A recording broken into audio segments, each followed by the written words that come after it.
What's going on, everybody, and welcome to the other side of the firewall, where we discuss the latest and greatest of cybersecurity news, as well as we highlight those movers and shakers and glass ceiling breakers, those people of color who've made it to the other side of the proverbial firewall. My name is Ryan Williams, and as always, I'm joined by Shannon Tynes. What's up? What's up? And LeVon Maynard. Welcome to the show. There it is. So we got another action-packed show. If you tune in yesterday or just in the past, we discuss the what's left of the dark side ramifications, at least the way we believe them to be. It's a pretty interesting story, just the scope and scale and how they built their cartel is what they're calling it. But today is a little bit different. Today we're shifting gears. Things are going back to almost normal, at least for the time being. So I'll leave it to you, LeVon. Roger that. So today I got a story for you guys from the hackernews.com. I'm already scared of the website, but I think this is reliable. I think I could trust it. But so basically, the article is a simple one-click compromise password reset feature is coming to Chrome browser. And this is from Ravi Lakshmanan. I think I messed that up, but credit where credit's due. And basically, like the title says, they have a new Google's coming out with this new feature for the Chrome browser. Basically, the way it works is that if you have your password saved in the application or in the browser, if it identifies that your password has been compromised on the interwebs, they will allow you or give you like a notification that your password's been compromised and give you a quick one-click option to change your password. And there's certain websites that this will allow you to actually just automatically change your password on that website. It actually will connect to the website and just change it for you. And then, I'm sure like it shows you what your password is, or just probably saves it into the browser most likely.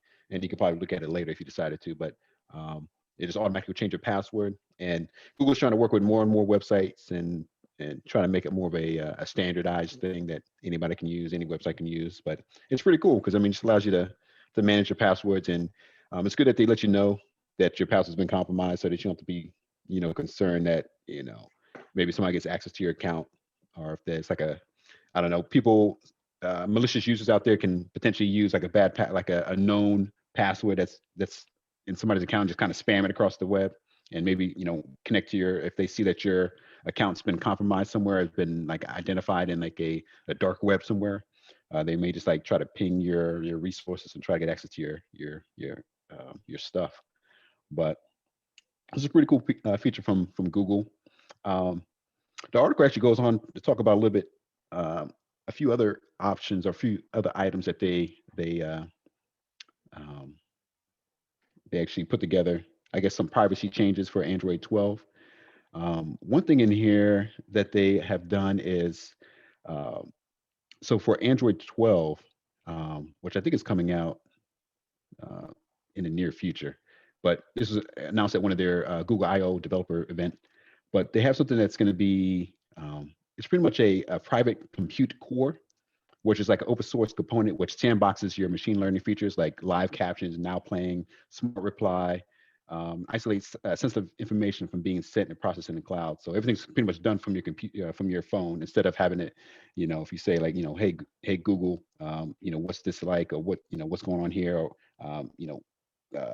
schedule an appointment for this, that. You don't have to go to the cloud. It all happens right on your device. You don't have to worry about it, send your data out to the world, or go into some, Google servers where you may or may not know how secure it is. And they may be like monitoring your conversations or what have you. But it's a kind of interesting feature. And then taking a leaf out of iOS, Google's has added a new approximate location permission in Android. So allows users to limit the apps from seeing their precise whereabouts.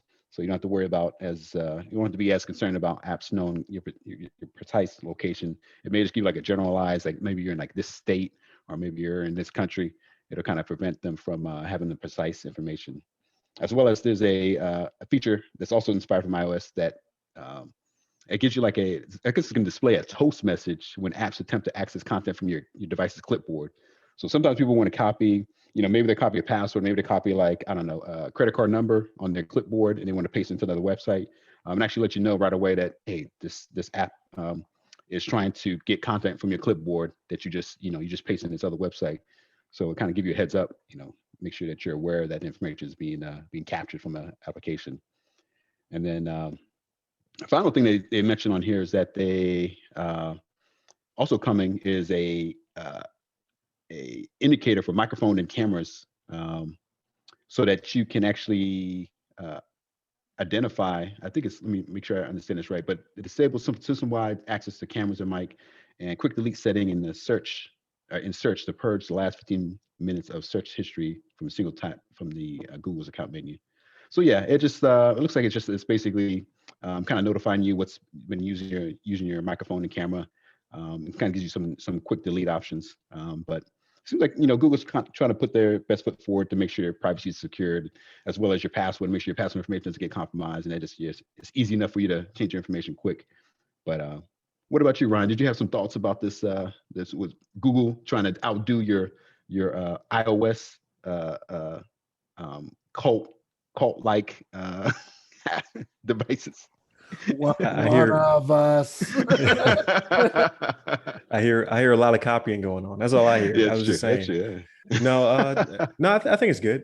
There should be parity when it comes to security, right? Well, I'm sure the companies don't want that. They're like, no, come to us because we're the most secure device. But it's good for the customer. So that's all good stuff. I definitely can't complain.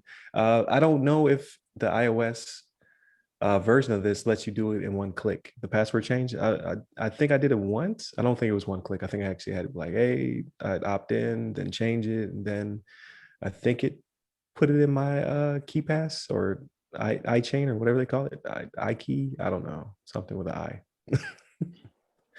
But so I believe it to be similar, but Google might be a little bit quicker in this regard. But again, I gotta play around with it. Luckily, I didn't have that many compromised passwords. But just the ability to change it that quick. Like the only thing that I'm not sure of is, let's say, so one of my passwords is compromised to, I don't know, my bank or utility company. I do one click, I change it. They're a company who's already opted in for this to happen, but it doesn't change on my wife's side. So I would have to either know the password I changed it to, or I guess I'll dig into the password file to find the actual clear text to be able to give it to her. Like, no, this is what our password is now. So I can see that being a little inconvenient, but so is MFA. So it is what it is at this point. Uh, it's hard to be secure, right? If it was easy, then we wouldn't have to worry about it. So it is what it is. But again, like location tracking, I'm surprised that I haven't had an Android device since the Note 3. So that was years ago, right? I'm surprised that it didn't already warn you when apps are using your microphone or your camera, because with Apple it makes you opt in. It's like this thermometer app wants to use your camera, and you'd be like, why? right. It doesn't make sense. Like, so I wasn't tracking that Android wasn't doing the same thing. So Android will, but as is usually the case, people will just go right by it, right? Like Yeah. when you download an app, it'll be like, hey, it needs access to this, that, and the third, and the fourth, and the fifth. You're just like, nah. I just want to play Angry Birds. Go ahead. Right. Right. You know what I'm saying? Yes. Like, just go ahead and install. No, yeah, you just go through all that, right? So, Right. buddy patience. Yeah.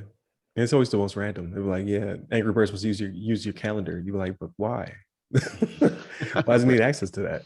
Angry Birds was a dirty game, boy. They got a lot of information out of Dirty Birds, man. Like, Yeah, it's crazy. Yeah. Or Angry Birds.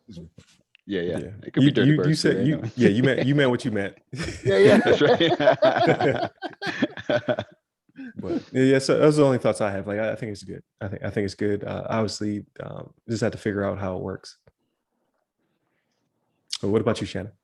So yeah, like this really is a good thing, right? But for me, it doesn't really benefit me because I don't save my passwords anywhere like that, right? Like I leave it to memory, but I'm gonna have to start because I'm starting to sign up and do so many more things. And for me, I'm fine just getting to the point where I'll just, okay, reset password. I'll send me the link to my email and I'll reset it if I don't remember it for whatever reason. But the ones that I need to know, right? Like I'll remember the one for my banking, you know what I mean? Like something that's important. But I noticed there are more and more people though that are going the route of, password wallets and will just save it in like browsers or whatever. And LeVon, you've even mentioned on the podcast, like with Edge's browser, right? You're like, hey, it's very secure, which it more than likely is. But for me, I don't know. Maybe I'm just too scared. I need to go to church. I don't know. For me, it's just it's not something I'm willing to do, to just leave it out there. And something you were mentioning, Ryan, like I don't even know if my device is going to have it in clear text. And me personally, I would hope it wouldn't, right? Like if I happen to lose track of my device for whatever reason, if I have a file on there in clear text of my passwords, I don't want that. Like even mask it to me, right? And I just hope that Right. Well, yeah, for Apple, it's you have to unlock it. So you click on password, because sometimes I forget what my password is, right? I'm like, I don't know what I changed it to. So you click on passwords and then it makes you use your thumb, or like my phone doesn't do the face thing because it's too old. So it might make you use your face. I don't know. But you have to unlock it with biometric, and then you can finally dig through to get to the plain text. Now, does it have to be a biometric, or is it whatever method you use to unlock your phone? Because if I just do a pin, like I do Face ID, right, for mine, right? Yeah.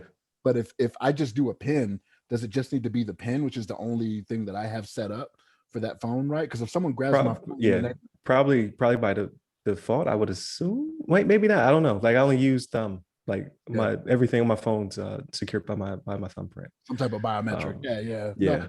And that's the thing, is that I don't know, right? Because I don't have to go into that file to do that, because I try to remember everything. And like I said, it's getting to the point now where I'm like, okay, well, what was this password then, right? Like I'll go to put something in, I'm like, man, I don't even remember, So I don't know.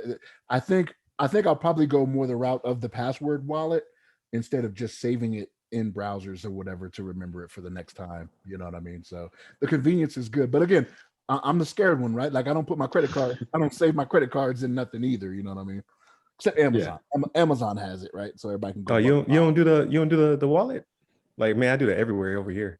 No. It feels, I have to do a little bit more research. It feels more secure because you can't be skimmed via your phone. And I don't believe that there's any NFC to point of sale.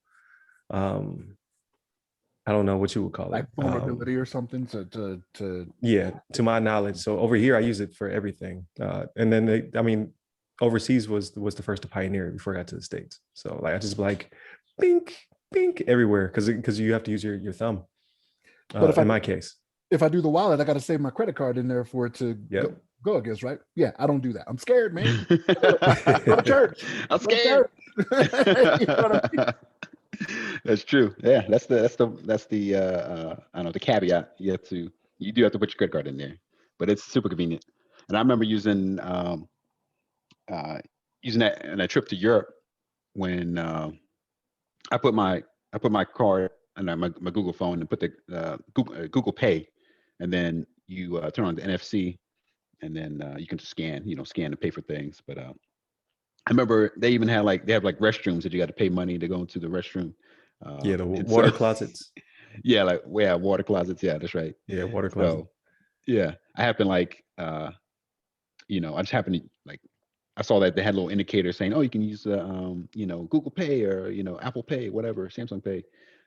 So I saw that sign. I just I might as well just use this feature right here, and you just scan it, and like Ryan was saying, I mean, they don't get access to your credit card. They get some sort of generic credit card number that they can use to scan, to charge the usage, and that way you don't really have to worry about, hey, maybe I don't want to give this restroom my credit card number or something, or I don't want to swipe a credit card in this this random stall just to get I don't want to have to pay to go pee anyway, right? Right. I'll find an alley somewhere and be like, hey. Oh man, they kick you out the country. I was gonna say the fine for that is probably way higher than the quarterly charges.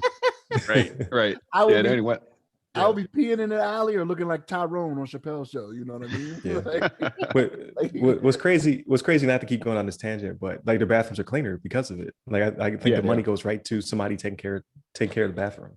Right. Because they're they're not privately owned bathrooms, I believe, but they're like people are waiting to attend to them. Right. So they had one at McDonald's. I went to McDonald's in Germany, It was like I was trying to find the bathroom, like, and obviously I don't speak German, but usually bathrooms are WC for water closet everywhere, even in Sicily. And I was, searching for the WC. I finally find it. I get there, and I was like, I don't have a quarter. But the lady still Yeah. let me in anyway. But she was just waiting to Right, clean so- the bathroom. Oh, dang. Nice. Yep. She- At the yeah, McDonald's. Yep. at the McDonald's. That's good though. I mean, I think I agree with you though. I think the restaurants over there were. I was like in the UK, and I went to where did I go? Like France and Italy. But yeah, it's like a little trip. But yeah, the restaurants were much cleaner. I think that's like maybe that helps, like you said, pay the people to actually clean it, and then people that are going to use it, maybe like I don't know, maybe they take care of it more than people that go in there for free. Because That's going to they had to random. pay. Yeah. They had to pay. They're like, I might as well use this properly, and I don't know. they may be a little bit more refined than somebody that doesn't have any money to pay for a restaurant. I don't know.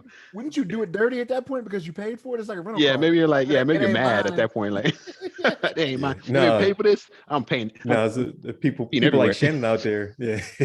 I wouldn't Like do that. I went to no, not that, but I mean, so I went to go park my car one time because all the parking is usually underground, like they have for like the malls and whatnot. I went to park down. I had to go down several levels because it was like packed that day. And I get up the car, it smells like just straight, just urine. I was like, oh, this is where people go and they ain't got no money. Right. They go to the fourth basement of this mall. Yeah. Right. That's right. Only But- the finest of people going to the paid restaurant. Yeah, they pay that quarter to Right. use that water closet. I don't know how we Right. got here, but Yeah. I know we went on a tangent. This is not very technical, but I don't know how we got here. But I think it's like you guys said, I think it's a good thing. I think to have some parity between Android and iOS when it comes to people security, can't go wrong, right? So I think that pretty much covers it for this episode. We talk about water closets and peeing in alleys. So if you would like to continue to listen to this madness, please hit us up on the website, www.theothersideofthefirewall.com, where you can get to our Facebook, Twitter, and Instagram. I actually keep the Instagram and the Facebook pretty up to date, not Twitter. I use my Twitter primarily. So if you want to hear me rant about random cybersecurity stuff, hit me up personally at RY Security Guy. That's RY Security Guy. And LeVon. hit me up on the Twitters at LeVon Maynard. Yes, sir. And just continue to listen through the throughout the week. So this week we'll have a pretty good Ask Us SP. They're all pretty good, by the way. But I got a couple questions I get to answer.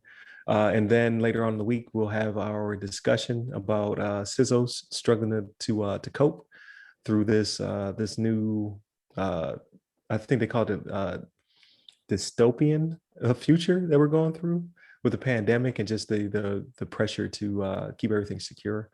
So this should be a very interesting discussion. And then on Friday, the rundown, we talk about everything but cybersecurity, just what we've been listening to and doing throughout the week. So stay tuned.